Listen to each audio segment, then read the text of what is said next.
Hey guys, before we start, a quick shout out to Alpha Dog Nutrition for sponsoring this podcast. Alpha Dog products are now available at dusupply.com, and you can use code ALPHADOG15 at checkout for 15% off and a credit for free shipping to try it yourself. Now let's get you to your podcast.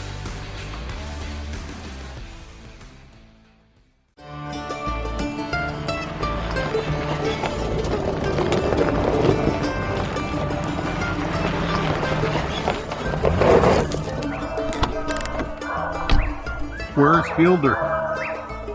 He's gone to the dogs. Welcome back, everybody, to the Gone to the Dogs podcast. I'm your co-host, Corey Groover, here with Stephen Fielder. Just a bunch of washed-up coon hunters with some good advice for y'all today. So how you doing, Steve? Oh, I'm doing great, Corey, but I need to tell you the mantra or the motto or the slogan or whatever for this podcast is dog talk at its finest. Oh, yeah. And we try to hold that up, you know. In fact, when we say that, we hold up our little finger, you know. Kind of like some of the show people do when they go around the ring with Fluffy Dog, you know, they hold up one little finger. I'm going to get hate mail right and left for that one. Yeah, so I'm doing great, Corey. If you hear any sipping going on during the podcast, just imagine us with our pinkies up in the air. That's right. That's right. It's a crazy time right now. You can't watch TV for the political ads, so I don't do that. I don't watch much TV at all anyway, and I refuse to do that. So I am just sitting down here in the sauna.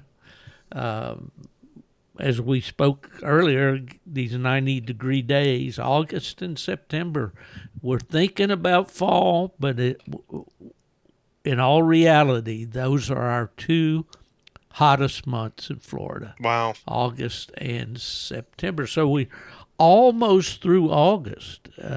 Here's we're recording today. It's August 20th, and this podcast will air on the 26th, which is the Monday of Autumn Oaks Week. Oh, man, there's going to be You can people believe that. listening to this podcast driving to Autumn Oaks, probably. Yeah, in fact, I had someone say the other day they were listening or talking about the podcast that's on this week as we're recording is my visit with Jamie Eastep, a UKC rep, and the comment was, I think it was from Melissa over in Maryland, Nash Stevens, I believe that's the way her names are arranged. She said they'd probably listen on the way to Autumn Oaks. So, if nothing else, Corey, we provide some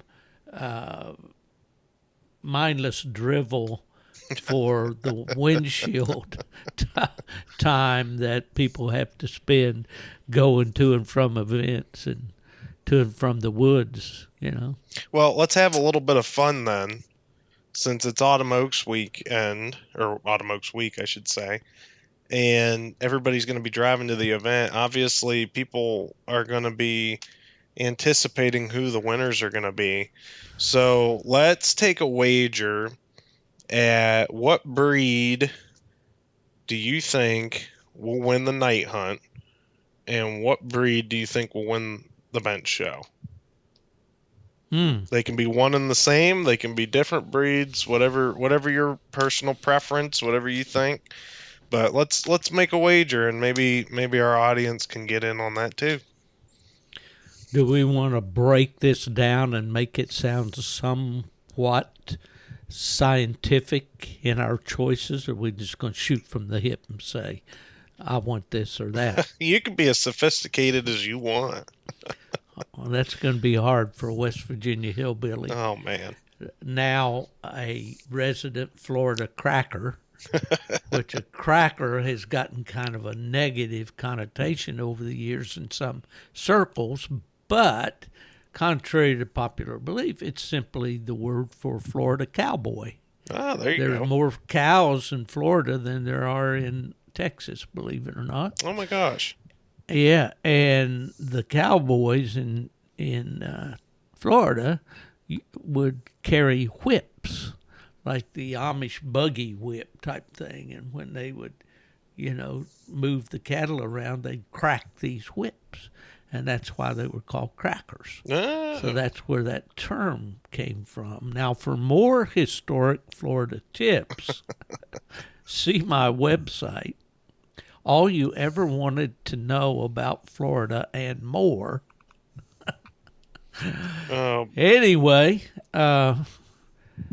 yeah. Where were we going with that? Okay, we're going to do this. Let's do this a bit scientifically. Okay? Okay. Take it. You want to take the night hunt first? Yeah, let's do the night hunt first. Okay. Well, from the sheer numbers, it's kind of a easy guess to say a walker's going to win Autumn Oaks. However, that has not always been the thing. In fact, just last week we had Jamie E. step on, and his dog, what does he call that dog? Shredder. Shredder, yeah. Shredder, English red-tick hound, won Autumn Oaks. Yes, sir. So there you go. So it does happen. But the odds are always in favor of the of the Walker breed due to it being the people's choice. More people hunt Walker dogs than any other. What say you? So I'm going to go with the easy route and say that a Walker dog is going to win Autumn Oaks. Well, okay, that's fair enough. I like dark horses. I like wild cards. I like underdogs. Whatever kind of analogy or idiom you need there. I'd really like to see a different breed win it. I have a feeling that we're going to see a dark horse this year at the 2024 Autumn Oaks. And usually when you refer to a dark horse or a wild card in coonhounds, you can automatically throw the walkers and the English dogs out of the clubhouse, and you're pretty much left with a plethora of options there. I would really like to see a blue dog win it again, to be honest with you. Just to say that a blue dog won it for the most part. Yeah. Well, I guess if I'd done some show prep here, I would have had a list of the previous Autumn Oaks winners, to be able to refer to down through the years. And, I can remember other breeds winning it, but to be honest with you, I can't recall right off the top of my head. I don't know. Did not the crow dog that Seth Esch was hunting, did he win Autumn Oaks here just a few years ago? Overall, I know he was one of the top winners. The way they do that now with the Grand 16 is a little different. I remember the Apollo dog winning it here a few years ago. Captain America, or Apollo they call him. I think that was Captain America. But I think maybe I've confused two dogs there, so just rewind the tape on that. Seth's anyway, always... the dog that John Strickland was hunting. Yeah. Well, no, you got it right. That would have been Apollo. But as far as Seth Ish is concerned, I mean, Seth has been knocking on that door for decades. Seth is probably one of the most consistent winners at Autumn Oaks as far as actually getting into the Grand 16 and having a shot at it, and if I'm not mistaken, he usually guides out of Convoy, Ohio. I'm pretty sure it's Convoy, but Convoy has historically been a satellite club for Autumn Oaks, along with other clubs, in the greater Ohio, Indiana areas. But yeah, I don't know about Crow specifically, but I'm fairly confident that Seth has had quite a few dogs there. Well, this is probably more information than I should reveal. Well, that's what It's a never podcast stopped me. is for. Never stopped me before. Yeah. One year when I was at UKC, we had a black dog, and I don't remember if it was a black female or male that came in winter chicken dinner. And as the results were being prepared and everything, it became evident that the dog had hunted in the city park in Richmond, Indiana, Oh. which was not legal to do. Uh-oh. And the win was pulled, No kidding. and it defaulted back to a Walker dog that was next in line, apparently. In those days, we didn't have the Grand 16 format. We simply hunted the Grand Night Champions, and the highest scoring of each breed was the National Grand Night Champion of that breed. And then the highest score among those, at that time, 6 breeds, that was before the American Leopard Hound, was the Autumn Oaks winner. Oh, okay. So the black dog went from, as we say, the penthouse to the outhouse. And the Walker dog became the winner. And I don't have any names, and I wouldn't share them if I did. But anyway, that's a fact, and put that in your little trivia machine when you gather with your friends on the block next Friday evening. Well, if you want a rundown on the last couple of winners over the past, let's say the last 5 years, how about that? That may give people some perspective as far as how to pick the breed that's going to win on Autumn Oaks. 2023, we had Grand Night Champion After Dark Ferris, which was a treeing walker coonhound owned by Lee Varner. And then in 2022... Was that spelled with a PH, or was that Ferris? That's Ferris, with an F as in Frank. Okay. Yeah. All right. Following that up, 2022 was Grand Night Champion PR Hannah's, a treeing walker coonhound female owned by Mike Carmack and Lance Belcher, handled by Daryl Workman. Okay, let me jump in there.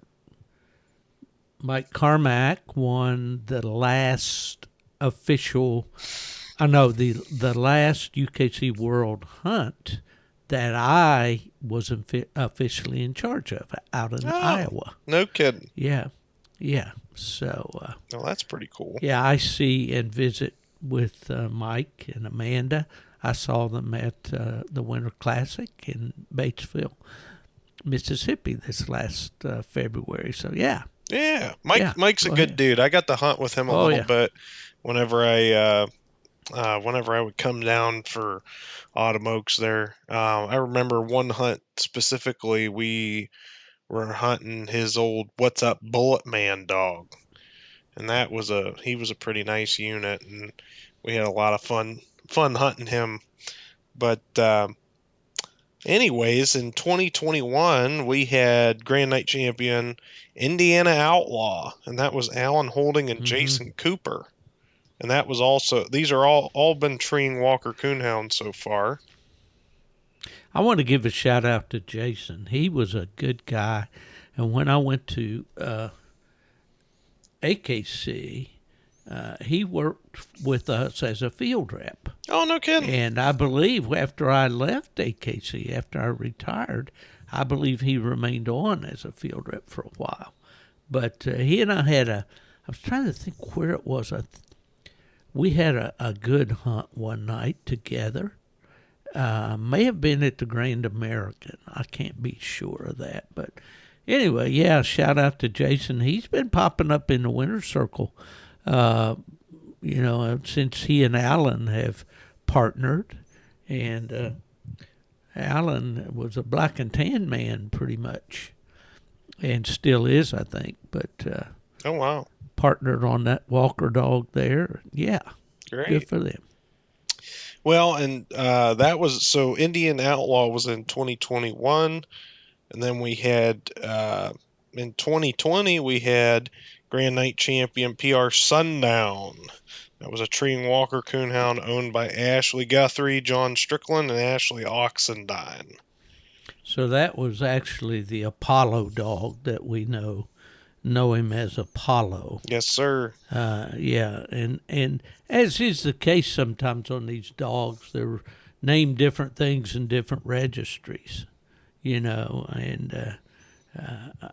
I wish the registries had a policy that if a dog came in based on the papers of another registry that he would be named that in the new registry, but a lot of people don't agree with that. In fact, a lot of people didn't agree with UKC's policy over the years that once a dog is bred or earns a championship title, the name can't be changed. Right. And that was an old argument. Guys said, I bought the dog, I pay for him, I ought to be able to call him anything I want. Yeah.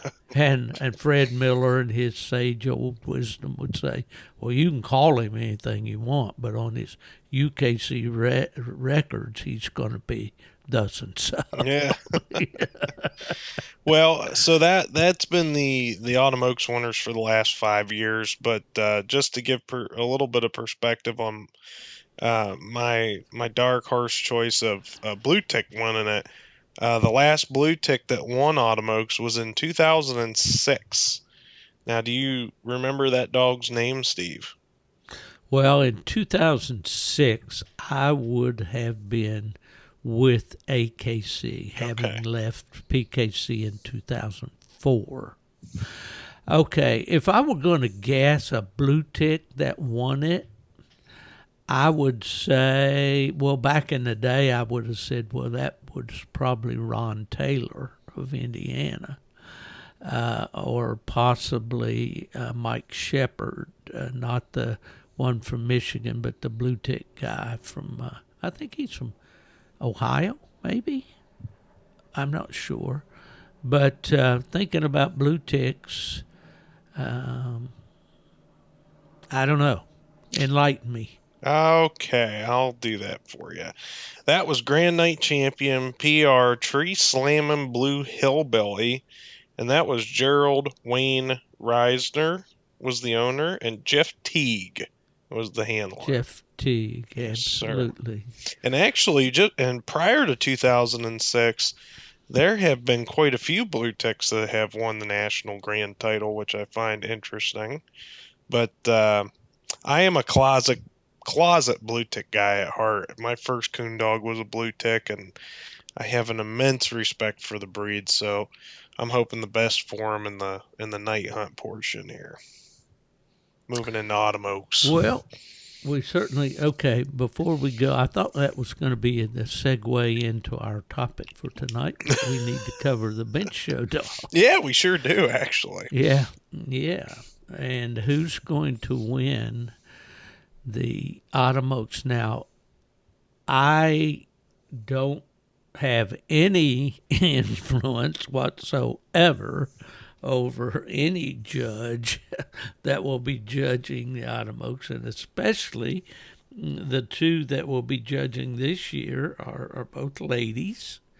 They're both come with very impressive resumes, long time winners, fanciers of their chosen breed. Pretty much have remained true to their breed down through the years, have won many major titles, and that's, of course, Christina Officer with the Plot breed and Penny Turner with the English breed. And so, at the risk of anyone thinking that what we say on this podcast might in some way influence the outcome of Autumn Oaks. No. Trust me, we are not going to influence these ladies' choices. They know what they're doing, and they are very firm in their decisions and in their education and their knowledge of the breed. I am going to pick a dog that I was fortunate to look at the Winter Classic in the top 10 show when I judged there. And one would think that this dog would come from the breed that you just talked about. But, nay. Oh. A black and tan dog. Oh, my goodness. Maybe I should just stop right there and say it's a black and tan. Well, that's going to be my pick. Okay. Well, I'll tell you what, that we actually agree on something. I think that black and tans have really dominated autumn oaks in the past, and I think this is just the year for that to happen again. I think there are a lot of good especially black and tan males. There are a lot of really nice black and tan males out there on the circuit right now, and I think that this is the year. This is the year they're going to come back. But just for some perspective, real quick, I won't go through the names of each of these individual dogs, but in 2023, a red-bone coonhound won Autumn Oaks. In 2022, a plot hound won Autumn Oaks. In 2021, a treeing walker coonhound won Autumn Oaks. And in 2020, a plot hound won Autumn Oaks. Hey, so the plot's got 2 out of that top 5 there, They sure most did. recent 5. How about that? The last black and tan coonhound to win Autumn Oaks was in 2018. So I think it's their time to shine. I think it's their time, huh? Yeah.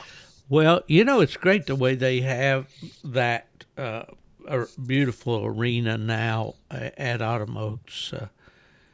Tom Raper, the local RV icon there in Richmond, built that, or I guess at least they named it after him. I'm sure from his contributions to the community, but the Tom Raper Center there at Wayne County Fairgrounds is just a great venue for bench shows. Unfortunately, it's one building over from where I'll be hanging out most of the time that I'm in Autumn Oaks this year. And I'll be over in the Coleman Center, which used to be the headquarters where everything was done except the bench show. And back in my day, we showed in the barns down there where the supply vendors are now. So anyway, but I won't get to spend a lot of time in the show arena, but I sure hope to get over and see some of the show because they'll be operating 2 rings there, I'm sure, and going nonstop for 2 days. I think they start maybe on Thursday with maybe a confirmation show or. Yeah, I believe they'll have a confirmation show during the day, but then they start the first leg of the National Dual Dog Championship as far as the hunt goes. Friday, I believe they show registered dogs and follow that up with the National Dual Championship dogs on the bench. And then Saturday's reserved for champions and grands, I believe. Yeah, well, whatever. Just go to the big building. They got it painted blue and white now. Yeah. You go on the grounds, you look for the biggest building on the fairground, and that will be the Raper Center. And that's where all the bench show activity will be going on. Well, okay, so we've. Do you agree with me that it's possibly the year of the black and tan? Then, yeah, I'm gonna be as specific as saying a black and tan male. You're gonna go the male. Yes, sir. Well, okay, I wasn't going to tip my hand that much, but I agree. There we go. Okay. We'll see if we're right. All right. Well, early on, you mentioned something about Michigan just before we talked about the female or the bench show winners at Autumn Oaks, and I don't remember what you were talking about there, but at any rate, thought that would make a good segue for what we want to talk about today. You and I both had the privilege of moving from the states of our birth to the great state of Michigan. Oh, yes. And the lure, I'm sure, was, at least for me, it was twofold. Number one, it was a paycheck. You know, as my dad always said, you got to follow the money. Yeah. The second was the reputation of the state as a coon hunting state, of having some fantastic coon hunting. And I had a little experience having attended plot days a time or two up there and having hunted in Michigan. And my dad had bear hunted in Michigan. But I really had no idea what I was getting into in those days. And, of course, that was, for both of us, employment at the United Kennel Club. Me in 1983. What year did you go to Michigan, Corey? You remember? 2000, and it was either 2013 or 2014. So about 10 years apart. Yeah. So there were probably some differences there. Sure. So I thought it would be kind of fun today if you and I just kind of reminisced a little bit about our Michigan experience. Now, in recent years, PKC and the clubs there in southern Michigan, primarily over more toward the southeastern part of Michigan, began what they call Michigan Madness, and a whole week long of PKC money hunts there in southern Michigan, mainly centered around Reading, which is right there practically on the Ohio line, or is it the Indiana line? I think that's more. Well, no. Pretty close to both. Yeah, pretty close to both, but I think it's Indiana. Maybe. Remember the clubhouse well. Kind of sits right there, kind of in the curve of the road, right beside the road. And enjoyed some good hunts there while I was there. But anyway, that thing goes and draws guys from all over the country. And I think the one reason, not only to pursue the money, as my dad would have, but to experience that great coon hunting up there. So I just thought we'd talk a little bit about that. What do you remember about first moving to Michigan? Well, Corey? I got a fantastic Reading Coon Club story. Well, let's have it. If you'd like to hear that one first. Oh, yeah. So, yeah, obviously Michigan is a premier coon hunting state. Everybody wants to go hunt Michigan at least, and everybody should go hunt Michigan at least once in their life. The coon population there is ridiculous. It's fantastic. Patchwood hunting. You can't get any prettier scenery. You know, it's a great place to hunt. So naturally living up there, I took advantage of that. You know, you have this same experience, Steve. When you work for a registry, you have to miss out on participating in a certain amount of events. You don't get to participate at the same capacity that you did before you took the job.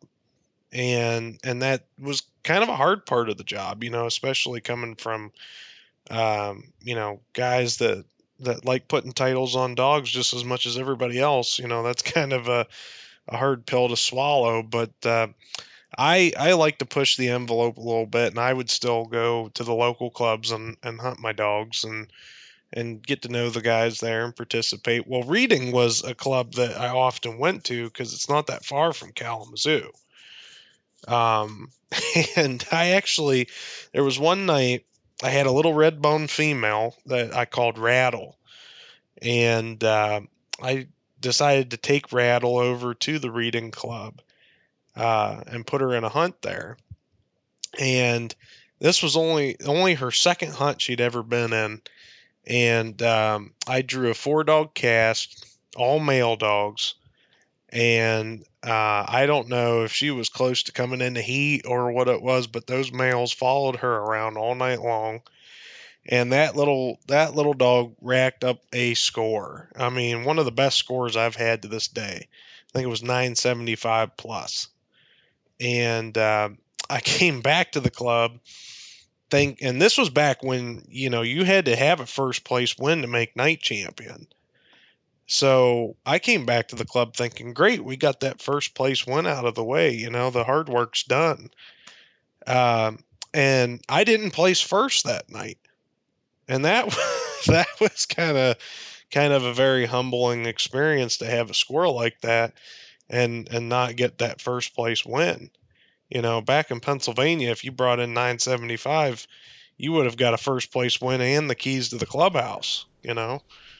But what makes the story so much better, Steve, is there's an old time Redbone guy that lives in Ohio. His name is George Steffes. You know George?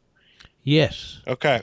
So George just happened to be at the reading club that night, and he had rode over with some of his grandchildren, I think. They had come to hunt dogs, so he rode over to shoot the shit at the club and everything like that. Well, George had heard me talk about this little dog that I was hunting, and I asked George, I was like, well, do you want to see her go? You want to spectate with me? And George was like, yeah, I'll spectate with you. I'll ride along and listen. And so George come along with me on the cast, and we got done hunting our 2 hours, and we came back to the club, and George lived, I think, I say he lived fairly close to Reading, but I think it was like an hour and a half drive for him. So, when you're talking about the flat country, that's not that far to go to a hunt. But anyways, so we came back to the clubhouse, and we were waiting for George's grandkids to come back from hunting on their cast. And we waited and we waited and we waited, and nobody ever, he was like, man, I haven't heard from any of them. So he finally calls his one grandkid and is like, hey, where are you guys at? And they were like, we went home. We didn't win our cast, so we went home. And he's like, well, what the heck am I supposed to do? I'm sitting up here reading. So they had the vehicle, huh? And they had the vehicle. So I think in his grandkid's defense, I think he had called them during the cast or shortly thereafter the cast, and was like, oh, we didn't score nothing, blah blah blah blah blah, or yada yada yada. And I think they were like, well, we can just go home because whatever. But so to make a long story short, I ended up having to drive George all the way back to his house. So Reading was, I'm not sure exactly how far Reading is from Kalamazoo, but it's got to be close to an hour, maybe like 45 minutes. Oh, it's at least an hour. Yeah. So I had drove an hour to Reading as it was, and I had to drive George like an hour to an hour and a half back to his house, and then all the way back to Kalamazoo after getting that cast win. So that was a hunt I'll never forget. That was just the funniest set. It wasn't funny at the time, but it's funny in hindsight. Let's put it that way. Yeah. Well, there's so many memories of good hunts in Michigan for me. But as I asked you before, what were your first impressions? Well, maybe you've given that already. You talked about the woodlots and the flat country and and all of that. But was it like an epiphany for you? Were you like, oh man, I've arrived in coon hunting paradise? Or, of course, you had a job that kept you extremely busy. Yeah. And I think the coon hunters, of my experience down through years, may have failed to see that just how busy, UKC kept us. Right. But, and of course, we weren't there at the same times. But yeah. Well, I'll tell you one thing, Steve. I don't know what rock I had been hiding under my entire life, but when I pictured Michigan in my head, I did not think flat, and I didn't think,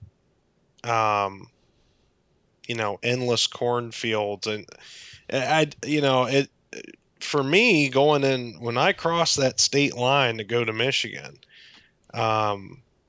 just the scenery kind of blew me out of the water right off the bat because there were, like I said, there's 100-acre cornfields out there.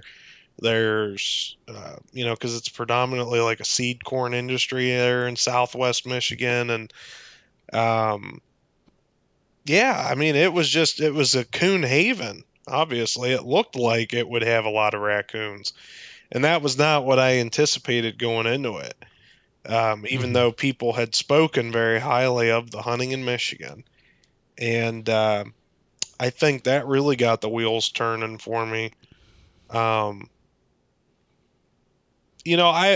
would say that my experiences hunting in Michigan were not all good. The hunting was fantastic, but the amount of effort I had to go through to run dogs in Michigan was not worth it. Let's put it that way.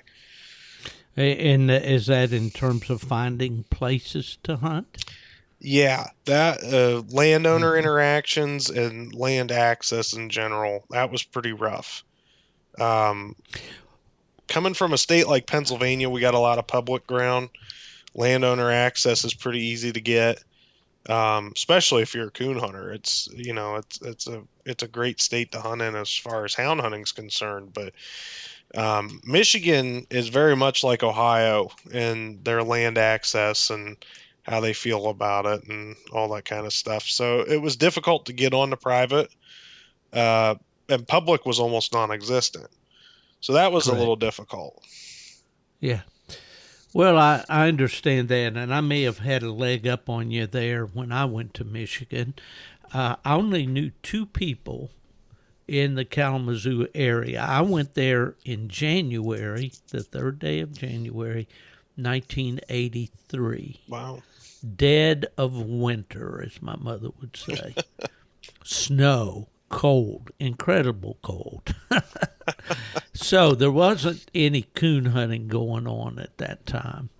But through my breed association, the National Plothound Association, I knew a couple of guys there that were plot guys that lived around Kalamazoo. And right away, one of them came into the office. His name was Dennis Paulson. Dennis was an engineer there for the local power company, and Consumers Power, I believe it's called there. Yeah. In Kalamazoo. And Dennis, back in the day, we talked about Autumn Oaks. He had a female that was the National Grand Night Champion Plot at Autumn Oaks, a female named Paulson's Iron Mountain Moon. And if you go and look in the records, you'll see where Moon, was a big winner back in her day and a Grand Night Champion. And Dennis tells a story. Dennis doesn't coon hunt anymore.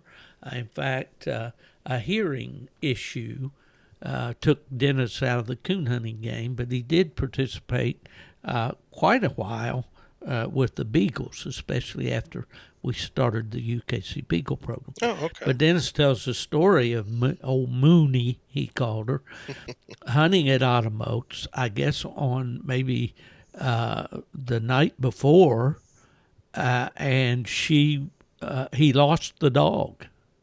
And he was up all night driving around trying to find her. These are the days before tracking collars.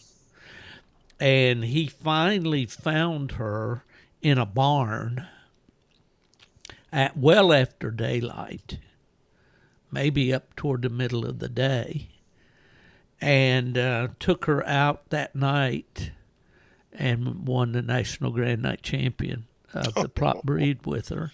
That's great. So Dennis had some well-known dogs back in the day, but Dennis was kind of on the tail end of his coon hunting career when I went to Michigan. Mm-hmm. And I remember we would go. I'll tell on Dennis a little bit. Dennis had 4 or 5 kids, and he'd say, "Let's go coon hunting." Okay. He's very hospitable.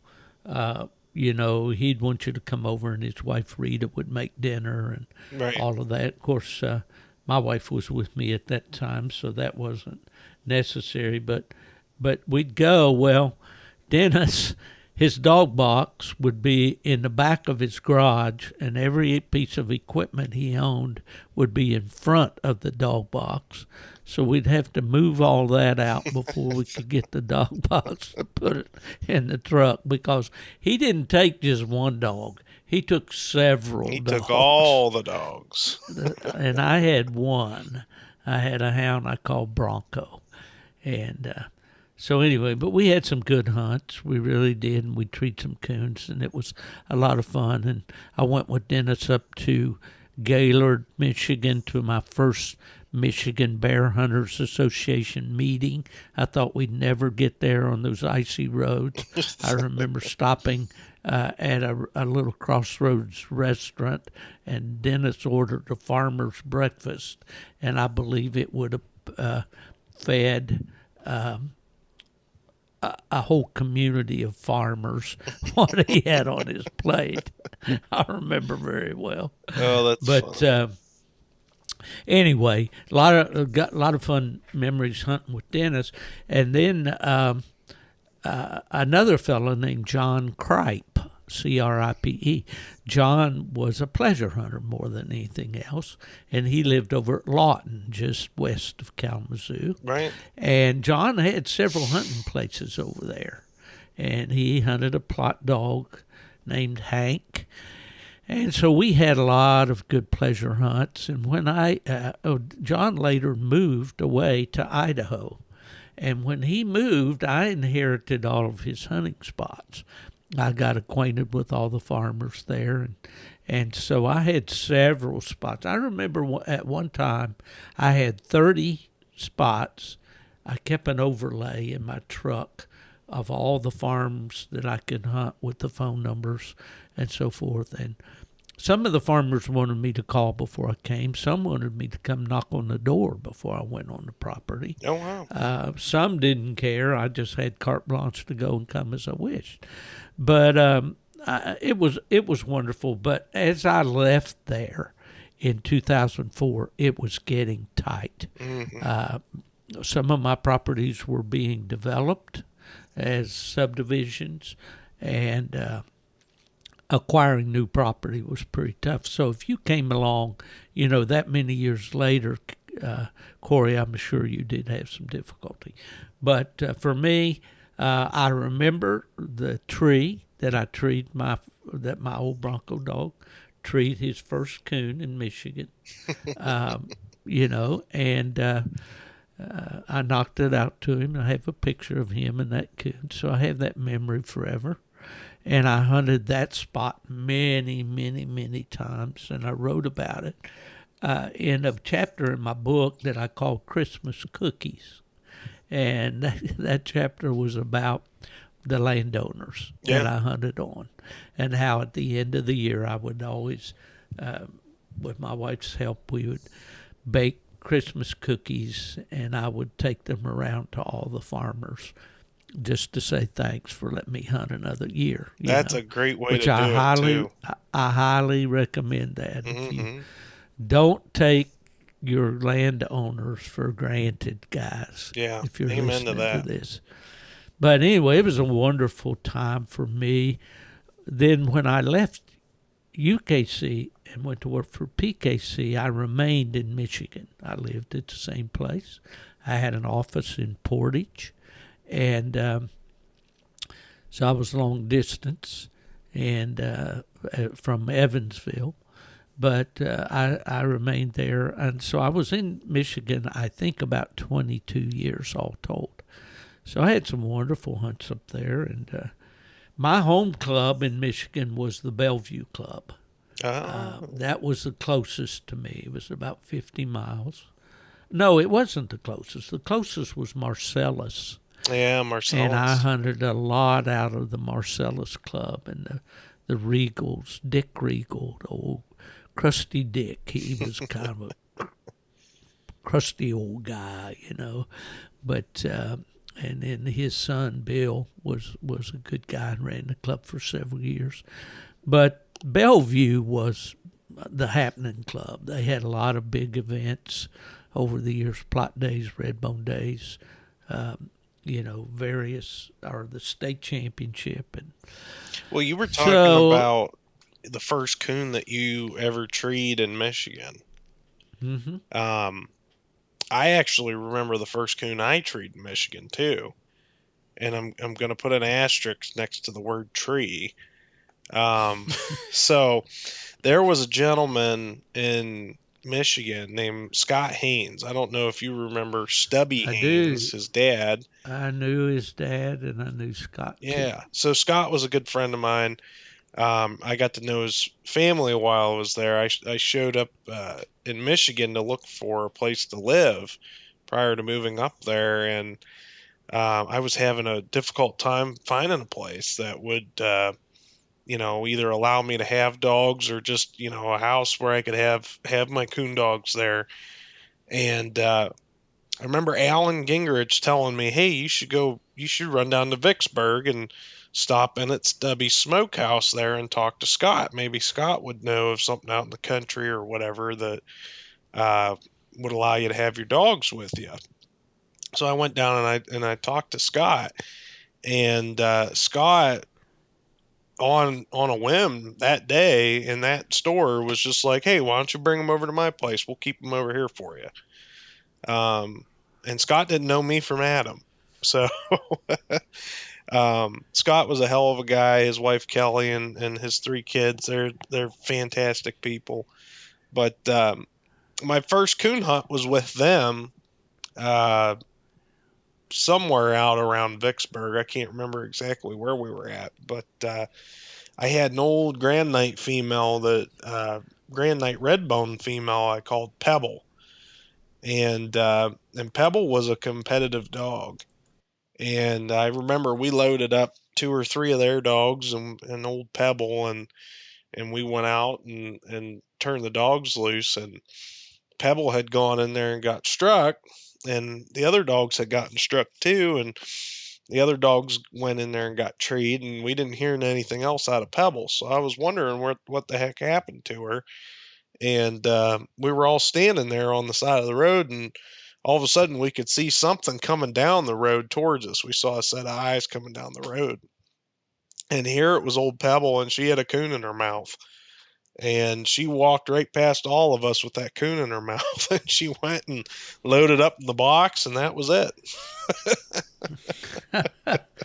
She went out and captured one for you. Yeah, she went out and caught one and brought it back to us. So that was pretty funny. That was my first Michigan coon. That's how easy they are to get up there. Your dog can just run them down. Oh yeah. Well, Vicksburg I did some hunting around Vicksburg there. Todd Kellum had some places, and Mr. Loker. What? I can't remember his first name right now. That's great. That we hunted with a farmer there that hunted Walker dogs. He had a dog that Todd ended up with a pup out of. Excuse me. But so many stories. Well, the place that I treated my first coon in Michigan was down between Lawton and Marcellus. Okay. And M40, I believe is that route that goes north and south through there. And I remember the dog striking in a patch of woods and trailing out across the cornfield. It was in October. And I guess when I say it's the first coon I treed in Michigan, it was the first coon that I harvested in Michigan. Coon season at that time came in on October 1st. And what a beautiful time, the corn is good. The shocks are golden and rustling in the breeze, and a big old harvest moon peeping up over the woodlot, as big as looked like a big orange pumpkin, and just the romantic side, and I don't mean in the usual sense, of being in the outdoors of the fall of the year is truly amazing. To me, it always has been the sights and the smells of autumn, which we're hopefully going to be experiencing again here in a few weeks. Yeah, just the things, the crunch of the leaves underfoot, and the rustle, as I said, of the breeze in the corn, and the smell of gunpowder and gun grease, as you stick a shotgun under your arm or a rifle to go to the woods. It's just all part of the experience that just really, there's nothing like it to me. I tried every time I went to the woods. It was almost like a religious experience, especially in the fall of the year in Michigan. Did you have any of those sensations up there? Oh yeah. I really enjoyed all my time hunting up there, even if I know I had said that it was hard to hunt in Michigan, but I thoroughly enjoyed just about every second of it. And there are so many good people in that state as far as houndsmen are concerned. Some of the biggest names in the sport come from Michigan, and and just some of the best people in general to hunt with. I hunted with more people in Michigan than I probably do in my own home state of Pennsylvania, and I think it was because of that hardship of land access that it kind of made the culture there a little bit different in how people would gather to hunt with each other. It wasn't anything to call someone up and say, "Hey, let's go hunting." When I lived in Michigan, Yeah. Here in Pennsylvania, I kind of have the keys to the kingdom, so to speak, as far as land access is concerned, and I'm very blessed for that. Um, but I don't necessarily have to call anybody to go hunting as much as I like to hunt with other people. I can go by myself. I can do my thing and train dogs the way I want to, but there's definitely a different dynamic in Michigan as far as hunting with other people. It's kind of expected almost. Yeah, for sure. And, that was my biggest reward for going to Michigan, other than being able to support my family and the many people that I met out across the country by attending all the events that I did and talking daily on the phone with coon hunters from all over the country. But just the people that I met in Michigan that I hunted with. And, there were so many really rich relationships I had. One, I hunted quite a bit. I mentioned John Kripe, and John and I had a lot of good hunts together. And John was a guy of very meager means. He had a disability, and, he didn't have much of this world's goods. But he was a great guy with a heart as big as Texas. And, so I met him. And then I met Clarence Bauer up at Goebels. Bud Bauer, we called him. And he was already retired from coon hunting and just had a couple of long-eared black and tans in his kennel that he wasn't hunting. And I kind of got him back out there. I liked Bud right off the bat, and I would go and sit and drink coffee with him in his kitchen, and his wife Alma would bring us cookies, and we'd sit there, and he would tell these stories that I wish I'd had a recorder on of the days when he was one of these guys that when he talked, he always put himself first when he was talking about him and someone else. He would say, I and Rob went to such and such a woods. He hunted with a guy he called Turp, like a T-U-R-P. And he and Turp would be dropped off sometime about 4 miles away from his farm. And they would hunt all the way back to his farm through countless other farms where they never worried about permission. They never worried about anybody harming them or, hassling them. And the stories that he could tell, about those old hunts in the days of lanterns and carbide lights and slow trailing black and tan dogs and all those things. They were awesome. They were just, I could spend hours there with Bud. So he and I became great friends. And like you, like Haynes did for you, he kept dogs for me at times, Oh, that's great. He and I owned a little plot female together named Tammy that I really liked, that Ed Mead started for me. Yeah. And there's another one, Ed Mead. I made many, many trips to Springfield? Spring something, over toward Lansing where Ed lived. Mm-hmm. And many, many times over there training puppies. And just great times with him and Jeanette and on and on and on. Of course, you have Dave Dean lived right there, just north of Bellevue, and one of the most iconic coon hunters ever. Yeah. And Larry Wilcox lived just west of me, who won the UKC World Hunt with an English hound and a hard hunter. Some of the coldest, worst nights in Michigan, Larry would be out there in what we call purgatory. It was state land down below Marcellus, between there and the state line. On and on and on. Yeah. I hunted great people. I hunted with guys like J.D. Colick, Mike Parrish, George Zapatas with the old Saginaw Gold Dog. Just and like I said, and a lot of the guys you mentioned too, I have one of my favorite pictures that I have from Michigan is with that old Grand Night Redbone female and Jet 10 up in Ed's kennel, Yeah. So the first time I went hunting with Ed was at the Michigan State Championship, and they asked me to judge the night champion cast. Mm-hmm. And Ed was hunting Jet 4. Oh, wow. And Ted Reams was hunting a dog called Ozark Tanner that John Wick had owned. Okay.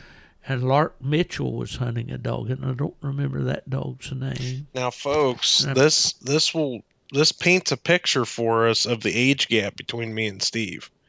Steve's talking about hunting with Jet 4. I was hunting with Jet 10. Yeah.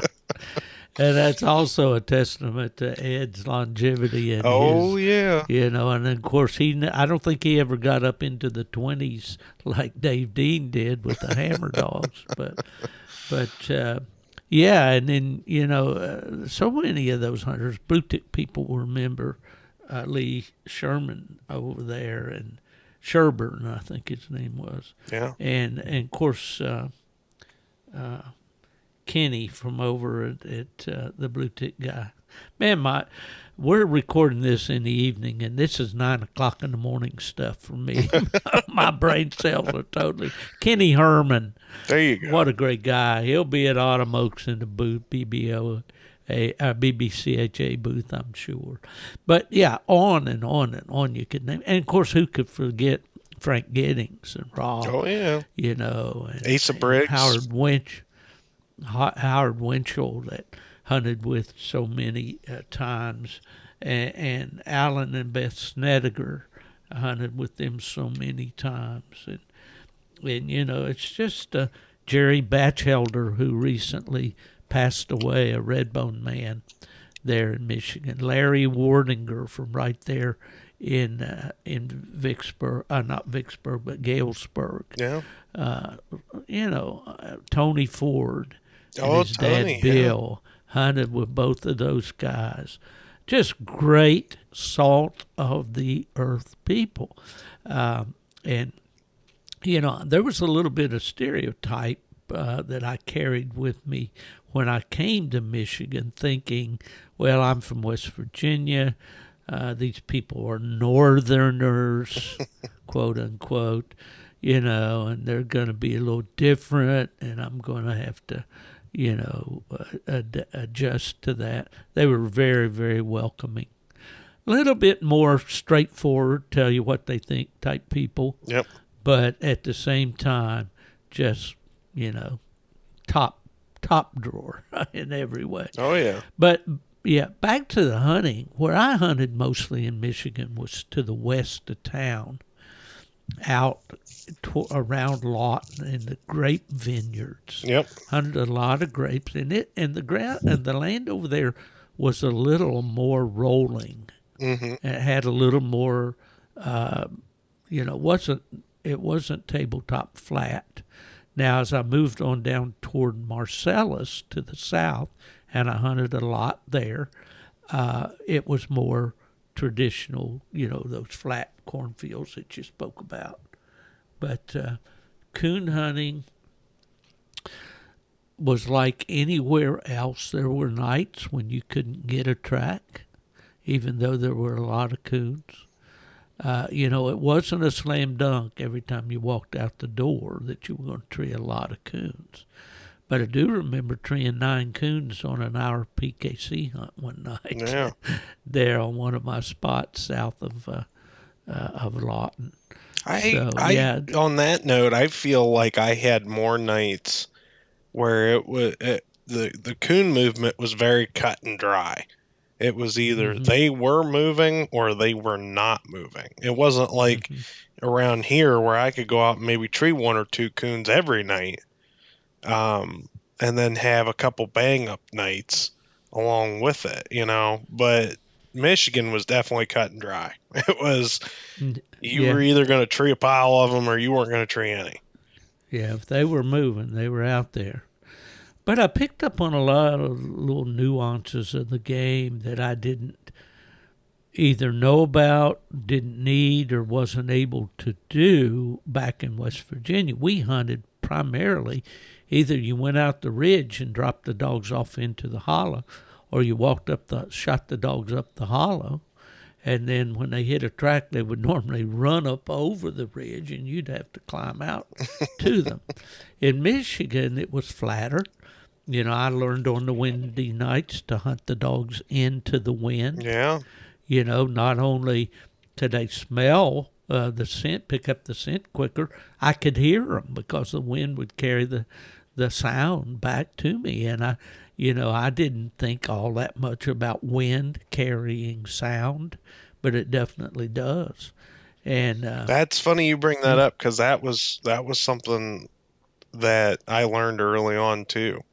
I'd never paid attention to that ever. I just, I'd cut a dog into the woods, no matter what direction the wind was blowing. But those guys have it down to a science. That's for sure. They know how to tree those coons and do it efficiently.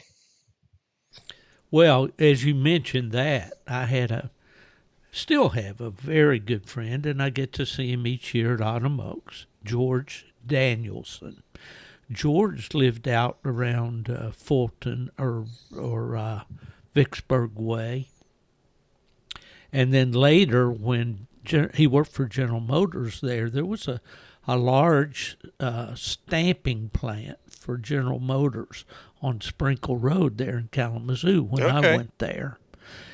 You've probably driven by that huge building and wondered what it was. Mm-hmm. They closed that and George moved to Franklin, Tennessee, and he hunted down there, but the hunting was far different than Michigan. Oh yeah.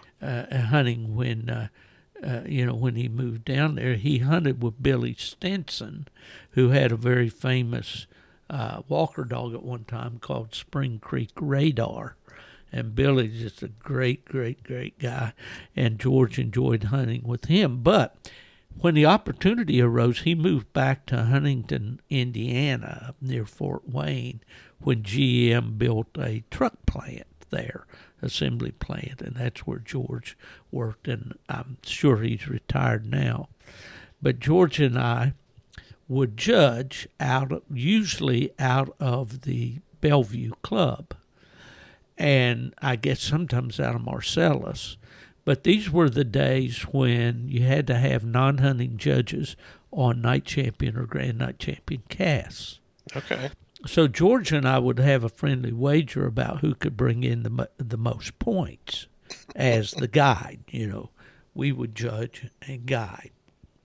And George hunted a lot around Vicksburg, as I said. He had his 30-minute woods, his 15-minute woods, his 10-minute woods, and his 5-minute woods. Depending on how much time he had left, he had it down to a science. He would put the dogs in where he thought he could do the most good in the shortest amount of time. I mean, he was a scientific judge. Yeah. And but even in all those coons, I used to kind of doubt the scores that we would see a lot of times that would come in, like at Walker Days and all, where you get 200 points and all that kind of stuff, was that, about the most points that George or I either one brought in would be around 775, maybe 800 on occasion. Mm-hmm. So, I was not a very big believer in those huge scores. Yeah. Of course, those were 2-hour hunts back in those days. So anyway, it was a great time in my life that I'll never forget. Yeah. And the good far outweighed the bad, I think, don't you? Oh, absolutely. Yeah, those are some of my most fond hunting memories, and I definitely will be back to hunt in Michigan eventually. Yeah. Well, I hope that I can do that too. Well, Corey, we've been at this about almost an hour and, 7 minutes here. Lucky 7. I did want to just encourage folks that are listening to this to come out to Richmond at the end of the week as you're listening, and come by the Gone to the Dogs podcast booth. I'll be right there in the headquarters building, right adjacent to the head shed where all the dignitaries and all the important decisions get made there. And I'll be sitting over there, and I'll have headsets enough for several of you. So we'll do a group thing if you want to, but come on by and say hello, and we'll record a little bit. And if that's not your cup of tea, well, then we'll just spend some time together. But I look forward to seeing you guys at the Gone to the Dogs booth. I do want to tell my listeners that this episode is going to probably be the last one for Corey and me for a while. Corey's a young man with a very busy schedule and a young family and all that, and we certainly appreciate, Corey, what you've been able to do with our podcast, and certainly added a new dimension and a great dimension, I think, to our conversation. So I want to wish you the very best, and you'll be coming back from time to time. You've promised me, and I'm going to hold you to that. Yeah, I thank you too, Steve, because, it's been nice to have this outlet to talk about everything, coon hunting related, and I think you've got an amazing product here, and you're an amazing guy yourself, and I hope we can keep it up and keep the steam rolling here, and But you've got some other people to talk to as well, so we don't want to take time away from that either. Well, Corey, I really appreciate the fact of you coming on and as I say, adding a new dimension, a fresh outlook to a lot of the old material that I churn up from week to week. But wish you the very best, your beautiful family, and we'll definitely be in touch.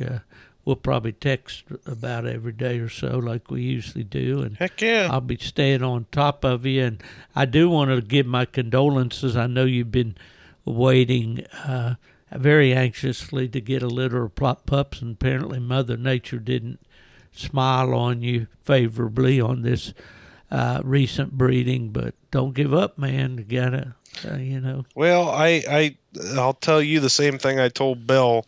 She's holding her cards tight to her chest. If she's got anything in there, it's one. So, okay, so we don't know for sure yet. Yeah, so I'm pretty confident that unfortunately it didn't take, and that's okay. That's what happens in breeding. It doesn't matter what kind of animal you're dealing with. That sort of stuff can happen, and it's just back to the drawing board, and gives me a lot more time to hunt, so that's cool too. Well, that's right. You're not taking her out of commission if she doesn't have a puppy or two, but I hope she does, because I know you're looking forward to this litter. Oh, yeah. Yeah. Well, folks, that's going to do it for this episode of Gone to the Dogs podcast. Appreciate you sitting in with us again this week. We are continuing the Wheel of Name spins on the on Facebook, and go to Stephen with a PH F Fielder, and you'll see the announcements for the question of the week. Correctly answer that based on the current podcast, and we'll put your name on the Wheel of Names, and we'll spin for a Zepp Lifetime Coon Squaller, a copy of my book, Gone to the Dogs, a Barker, Jerry Barker, custom hand-braided lead that you'll really enjoy, and some decals and stickers. And so play along with us on the Wheel of Name Spins on Facebook. That's going to do it for this week. For Corey Groover, I'm Steve Fielder, and we're simply Gone to the Dogs.